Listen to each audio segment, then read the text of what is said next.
Sportland on maailm neile, kes soovivad olla esimesed.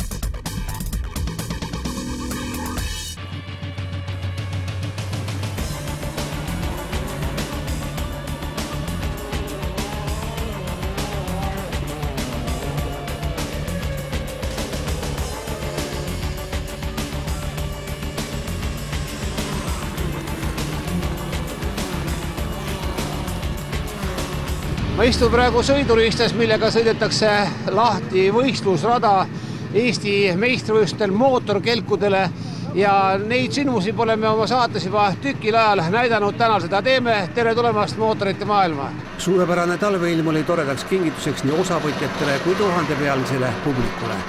Eesti meistrivõistlustel mootorkelkude crossis ja enduros lõi 2 päeva jooksul kaasa 55 võistlejat. Lisaks Eesti paremikule olid kohal nii soomlased kui venelased ja loomulikult oli 2 erinevast alast atraktiivsem ja vaatemängulisem just Väike-Maarjas Müürikureal sõidetud mootorkelgukross. Sissejuhatuseks tuleb öelda, et nagu oleksime sattunud talvisele laulupeole. See rahva huvi on ikka täiesti üllatav.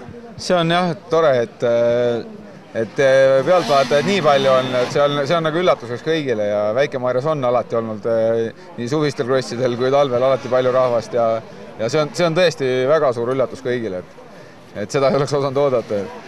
Mootorkelkude hooaeg tealt käivitus suhteliselt hilja vaatamata sellele, et talve meil ikka oli juba, aga lund oli vähe, jah? Jah, et eks see detsembri lumi tuli algul ja siis vahepeal jälle lõi nagu sula peale, aga nüüd on tõesti siin üks võistlus ainult nihkus edasi kalenderplaanist, et tegelikult kõik on nagu kalendripäraselt läinud ja praegu on küll nagu lumega vanajumal on ikka väga aidanud meid, et see praegu on küll lund piisavalt, et sõita saab väga hästi. Põnevusest puudust ei tulnud. Eraldi arvestus peeti 4. klassis, läbi sõideti 3 vooru ja nii said pealtvaatajad näha koguni terve tosina sportliku heitluse, seda 1,6 kilomeetri pikkusel väga tehnilisel rajal, kus keskmine kiirus oli ligi 50 kilomeetrit tunnis. Krossi puhul raja ettevalmistamisega siin Väike-Maarjas probleeme ei olnud? Ei üldse mitte, et viimased 2 nädalat tuli kogu aeg lund juurde ja me sõita ei lasknud kellelegi, et keegi sõitmas ei käinud, et kogu aeg talluti ja Paul Tiisler on siin kõva töö ära teinud, et siin on kogu aeg tallutud ja tehtud, et praegu tundub küll, et ei ole nagu maad ega jääd kuskilt välja tulnud veel, et lund on piisavalt. Ja see rada siin on ikka ülimalt sportlik? Jah, et ma just soomlastega ka rääkisin, et neil on nagu natuke teistsugused rajad, nemad sõidavad nagu niisugust staadionikrossi või hästi lumised ja lühikesed ringid, et see on niisugune, nagu ütleme, rahulik krossirada, et selles mõttes, et ei ole väga mingid hulle ega niisuguse hüppeid, mis oleks nagu mingid ülehüppeid ja asju, et kus oleks võimalik nagu väga mingeid vigastusi saada, et see on nagu kõigile väga sõbralik rada. Klassis Jack Design Beginners oli teistest selgelt üle Sõmerpalu motoklubi sõitja Rene Tarend, kes võitis ülekaalukalt kõik 3 vooru. Sõidukiiruse poolest ja ringiaegade võrdluses jäi natukene arusaamatuks, miks mees just selles klassis kaasa tegi. Ilmselt sobinuks ta rohkem Respo Hobi ja Line X junior klassi, kus koos meestega oli rajal ka Elina Kaarneem. Auhinnalaua pühkis selles klassis puhtaks AV Motors esindaja Siim Vaide. Teine oli Sander Lõhmus ja 3. Riho Kollist. Rainbow veteran klassis olid juba konkurentsis ka Soome võidusõitjad. No, soomlased on maailmas tuntud kõvad kelgusõitjad. Kuidas ta need mehed siia kohal saite? Ja, meil oli ammu tegelikult kokku lepitud, et neid oli tulemas tegelikult siia natuke rohkem, aga kaks kiiret Artiku tiimi sõitjat eelmise nädalal MM-il Soomes said päris kõvasti haiget mõlemad, et tänu sellele kuni kolmapäevani oli täitsa lahti veel, kas nad saavad tulla või ei, aga siiski lõpuks otsustasid, et ei tule, et järgmine nädal on neil jälle tähtis võistlus, et kahjuks seekord jäi nii, aga üritame järgmine aasta kindlasti neid rohkem siia saada. Rivi on päris pikk.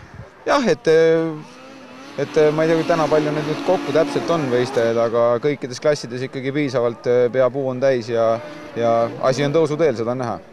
Sõidumeisterikkuse poolest ei saanud selles klassis keegi vastu põhjanaabritele. Kõik 3 starti võitis kindlalt Esa Polvinen. Vaatamata sellele, et 2 sõidus oli esikolmikus ka teine põhjanaaber Miga Gustafsson, pääses järgnevate kohtade jagamisel siiski maksusele eestlaste stabiilsus ja nii surusid Kaido Kase ja Tauno Liiv teise külalise lõpuks 4. Kase ja Liiv kogusid võrdselt punkte ja nii said määravaks kõrgemad kohad. 2 teise kohaga oli paremus Kaido Kase poolel. kuidas hindas sõite meie omaaegne tippmees Urmas Uudmäe? Mis sa ütleb praeguste sõitude kohta?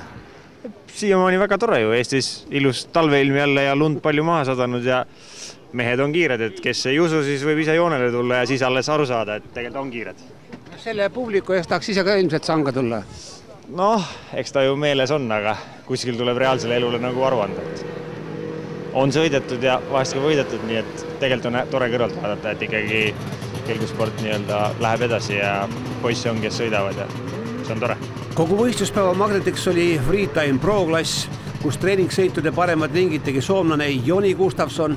Praktiliselt samasse sekundisse sõitsid ka 3 eestlast, Priit Järvlo, Kaur Tiisler ja rohkem ehk quadraceri mehena tuntud Kaspar Kangur. Kaspar, kas see tähendab, et oled endale nüüd uue spordiala leidnud? Ei, kelgumees ma olen juba ammusest ajast, et lihtsalt eelmine talve vahel, et nüüd ongi väheke raske siin teiste noorte konkurentidega. Kuidas te võrreldav on nüüd näiteks quadisõiduga? No, eks nad tegelikult on ikkagi erinevad asjad, aga quadisõit kindlasti tuleb kelgule kasuks ja kelgusõit tuleb ka mingis mõttes quadile kasuks. Aga muidu on nad ikkagi erinevad keeramised ja asjad. Aga jah, saab ennast talvel vormis hoida nagu quadihooajaks. Avavooru stardis üllatas rivaale Dakari maraton meeskonda kuuluv Mart Meeru, aga peagi läksid kiiremad oma teed. Kindlalt kontrollis esimest sõitu Joni Gustafsson, teise koha sai Priit Järvlo, kes üritas väga kõvasti, aga lõpuks oli tal juba rohkem tegemist, et oma teist positsiooni kaitsta. Nagu arvata võis, rada on kiire ja sportlik. Rada on kiire ja rada on raske ja läheb veel raskemaks iga sõiduga nüüd edasi. Kiirema ringi kümnendikud olid väga väikesed, võib-olla see jäi isegi sinu nimele, et kiirus soomlasega on ju tegelikult täiesti võrdne. Tundub küll niimoodi jah, et ega ta eest ära ei läinud, et lõpus see vahe jälle kärisi, siis ma nagu andsin ise järgi, aga pigem nagu mina võtsin temale järgi, et ei tea, kui palju ta nüüd ees pingutas ka, et eks ees on nagu lihtsam sõita ka, saad jälgida, kaugel see tagumine on, et kui oleks nüüd vastupidises positsioonis on, võib oleks soomlane kiirem olnud, et ei tea. Kaur Tiisler sõitis just lõpuosa väga kindlalt, sai soomlase järel paremused teise ringaja ning jättis selja taha Kaspar Kanguri, finišis seega 3. No kas võhma taha midagi sellest sõidus jäänud? Hetkel ei jäänud, aga pidi hoidma veidike ka teiseks ja 3. sõiduks. Praegu oli võhmaga väga tipp-topp. Mis need sinu jaoks need kõige rajumad kohad siin rajal on? See tagumine, see väikeste lainete sektsioon, see on niisugune, kus pead peale hoidma, et maha viskaks. Teises sõiduvoorus oli Priit Järvlo väga raju ning kõige tugevamat survet andis talle just Kaur Tiisler. Parima ringi tegi Joni Gustafsson, ometi suruti ta eestlaste poolt 3. Kus need kõige olulisemad momendid siis olid? Ma ei oskagi niimoodi öelda, et eks see nagu igal pool on raske, et seda lund on tõesti nagu nii palju, see lumi on lahtine siin raja peal, et iga ring on nagu see kurv natukene mängib jälle ennast erinevasse kohta, et sa ei saa nagu rajaga ära harjudagi, et sa tuled ringi pärast ja kõik on juba nagu teistmoodi, et võib-olla need lainete kohad ja need väiksed ülehüpped on kõige raskemad, et sinna tekivad ette juba sellised lisalained ja värgid, et neid on nagu raske võtta, et seal pead kõige valmsam olema, et seal võib eksimine hästi ruttu tulla. Mis stardi kohta? Start oli kõva rüselus, et nagu start olema peab. Rüselust kõvasti ja positsioonide jagamine käib. See sulle sobib see rüselemine? Jah, mulle meeldib rüselda. Stardis vähemalt küll. Sõidu ajal on raskem ja rüselem teeks mööda saada. Mis nipp siis see on sul nüüd veel päeva lõpuks? Vähe kosuda siin ja venitada korralikult ära ja eks puhata ja juua ja süüa korralikult, et taastub äkki ära ilusti. Nii et selle sõiduriista taha midagi ei jää? Ei, siin ole ise mees ja hoia kinni. Tõeliselt põneva sportliku konkurentsi tõestuseks oli 3. sõit ja see andis taas uue võitja, seega 3 sõitu ja kõigis erinevad võitjad. Taaskord juhtus nii, et kiirema ringi sõitud mees võitu ei saanudki. Väga korraliku etteaste tegi uue hingamise leidnud Kaspar Kangur ja nii tuli 3 vooru kõige ülekaalukam võit just temalt. Finišis oli Kaspari edu Järvlo ees üle 10 sekundi. Kas sõidujaga on aega tunnetada ka, et tegelikult üllatavalt palju rahvast on jälgima? Jaa, Väike-Maarja etapp on nagu ikka väga luks korraldajad, on saanud väga palju pealtvaatajaid raja äärde, et väga meeldiv on näha nii palju inimesi. Aga nende tippude kiirus sulle nagu praegu muret ei teegi, et kannatab sõita küll? Praegult on pigem endaga tuleb tegemist teha, jah, et saaks nagu käe pidama. Esimene sõit väsisin ise ikkagi nii ära, aga ma arvan, et teine sõit juba läheb paremini, et vähe kosun. Küll arvan, et saab järgi küll saba peale neile. Kumba sa parema meelega näiteks Saaniga selleks, kas krossi või endurot? Ai, minul on ikka kross on nagu hingelähedasem natukene, et kuigi ka endurot on väga kiht sõita, aga jääme ikkagi ühe ala juurde. Ega sinul just vastupidagi seda taha tegelikult ei jää või jääb midagi? No praegult ikkagi nõksa nagu tundub, et jääb ikka enda taha ikka pigem.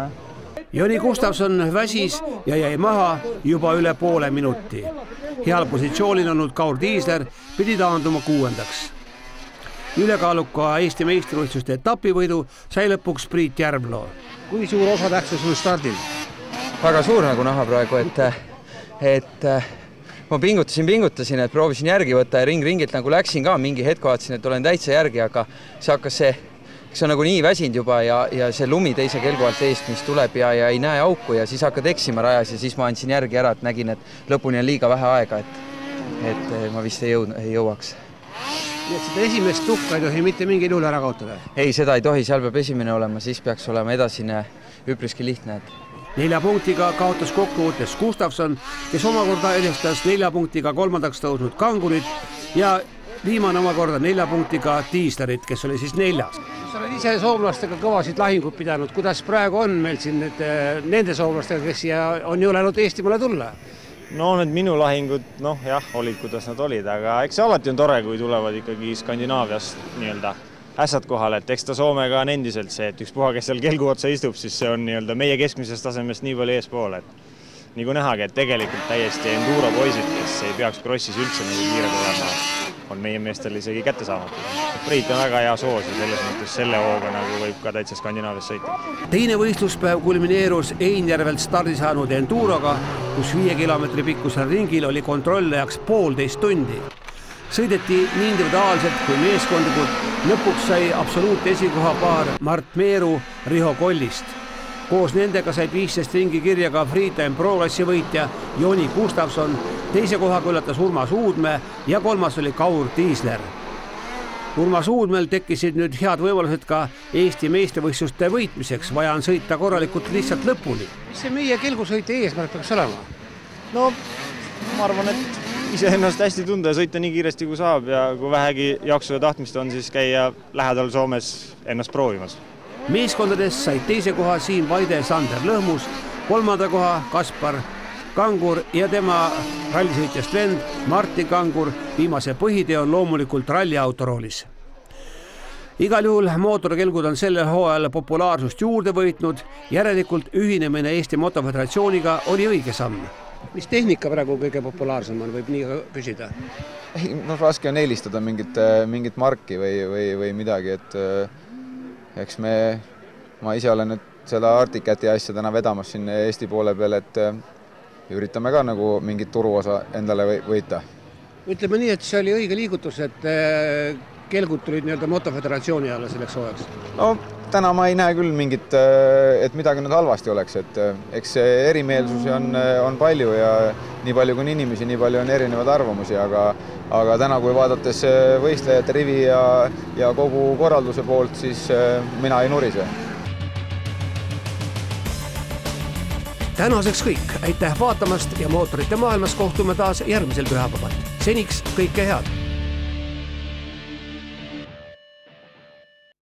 Sportland on maailm neile, kes soovivad olla esimesed.